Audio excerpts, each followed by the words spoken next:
Sera donc lundi le 80e anniversaire de la découverte des camps d'Auschwitz-Birkenau au matin du 27 janvier 1945. Quelques 7000 déportés se trouvaient encore dans ces camps où plus d'1 million de personnes ont été assassinées. Et depuis 80 ans, c'est donc une journée du souvenir de la Shoah et de prévention des crimes contre l'humanité qui est instaurée. Pour en parler, nous sommes en direct avec Michael Yankou-Herzenberg, docteur en histoire, directeur de l'Institut Maïmonide, qui célèbre d'ailleurs ce mois-ci ses 25 ans et délégué régional du comité français pour Yad Vashem, auteur de plusieurs livres sur la Shoah, mais aussi sur les Juifs du sud de la France. Bonjour Michael. Bonjour, Boker Tov à tous. Merci beaucoup d'être avec nous ce matin sur Radio J. Alors on va évidemment parler de cet anniversaire lundi, mais d'abord un mot peut-être de ce que vous faites en ce moment. Vous avez organisé hier une rencontre entre le maire de Montpellier, Mickaël Delafosse, Raïm Corsia et le président du consistoire, Elie Korcha, qui sera avec nous tout à l'heure. Alors c'était dans quelle optique ?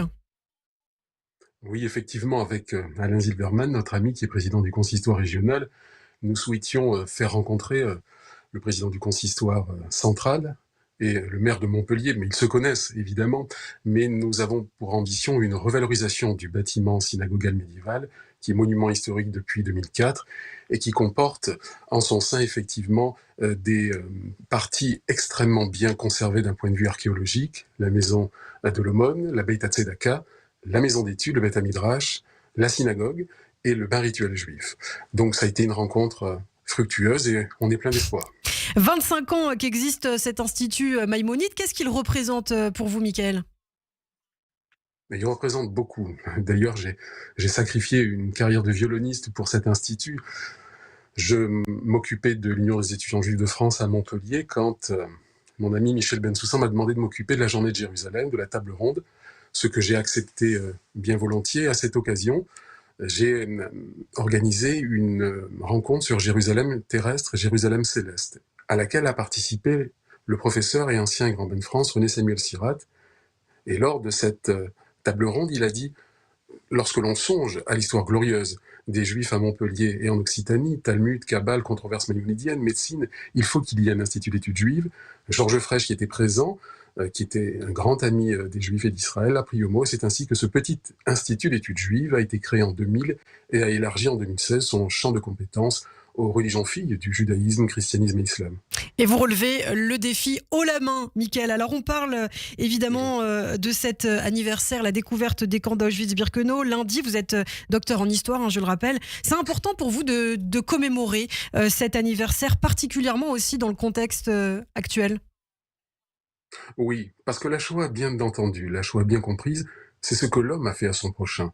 Quand on arrive à une concurrence mémorielle, à un trop-plein de Shoah, c'est qu'on n'a rien compris à la Shoah. C'est ce que, modestement, j'avais appris à Jérusalem, à l'École internationale pour l'étude de la Shoah, en 96, quand je cherchais un sujet de mémoire de maîtrise sur la spoliation des biens juifs. J'ai écouté les cours de Richard Prasquier, du Père des Bois, et ça m'a fortement marqué, étant fils d'historien du judaïsme, d'une médiéviste et d'un contemporanéiste. J'ai voulu travailler sur la Shoah, sur la spoliation des biens juifs, avant la commission Matteoli, et j'ai travaillé donc effectivement sur le génocide, l'Holocauste urbain dans le département de l'Hérault. La Shoah, c'est effectivement une trace indélébile dans l'histoire de l'humanité. Ce que l'homme a été capable de faire à son prochain, c'est pas innocent que le juif soit convoqué dans cette entreprise, peut-être sans doute le peuple le plus détesté, la plus longue haine de l'histoire. Et aujourd'hui, avec une résurgence de la judéophobie, de la haine antisémite, il importe de se souvenir que près d'1 million de juifs ont été assassinés dans le camp d'Auschwitz et que 6 millions de nos frères sont partis en fumée. C'est ça, Auschwitz, le peuple juif bien évidemment, mais aussi ce que l'homme a fait à son prochain doit nous habiter. Alors face à la montée de l'antisémitisme, vous en parliez en France, en Europe plus largement, comment relier ce devoir de mémoire à des actions concrètes finalement contre la haine aujourd'hui ? D'ailleurs on voit que c'est parfois difficile d'enseigner la Shoah dans certaines écoles. Comment essayer de sensibiliser, on va dire, les jeunes générations à cette histoire ? Il faut employer leur langage, il faut capter leur attention. Il y a plein de méthodes pour cela. Les Américains sont très forts, ils l'ont montré avec le Holocaust Museum. Il faut s'identifier aux Juifs, il faut montrer qu'hier c'était le Juif, demain ça peut être un autre peuple, une autre religion, une autre race, entre guillemets, même si je n'aime pas ce terme, selon des critères subjectifs. Il faut montrer que chacun en lui, effectivement, est un peu juif, est un peu musulman, est un peu chrétien, est un peu noir, est différent. Et c'est ainsi qu'on pourra effectivement mieux faire percevoir, notamment à la jeune génération, ce qu'a été effectivement la Shoah. Parce que, encore une fois, si l'on en arrive à une banalisation de la Shoah, à un trop-plein de Shoah, à chacun sa Shoah, on a perdu la bataille. Et hélas, aujourd'hui, et Johann Sfar le disait très bien, c'est à la mode d'être antisémite à l'extrême gauche. La jeunesse, il faut essayer de la récupérer sur certains réseaux sociaux, sur TikTok, ailleurs. On a réalisé à Montpellier des clips contre l'antisémitisme et nous essayons effectivement, modestement, nous aussi, à notre niveau, au niveau de l'Occitania hébraïca, où il y avait des petites communautés juives, des petites Jérusalem, des petites Israël au Moyen-Âge, de faire ce travail à l'échelle locale, à l'échelle régionale. C'est très ardu. Alors vous parlez justement des Juifs du sud de la France. Vous avez beaucoup écrit sur la déportation des Juifs dans le sud, notamment sur les spoliations dont ont été victimes les Juifs dans l'Hérault. Ça, c'est aussi un aspect de la Shoah qu'on a tendance à oublier, les spoliations qu'ont subies les populations juives en Europe.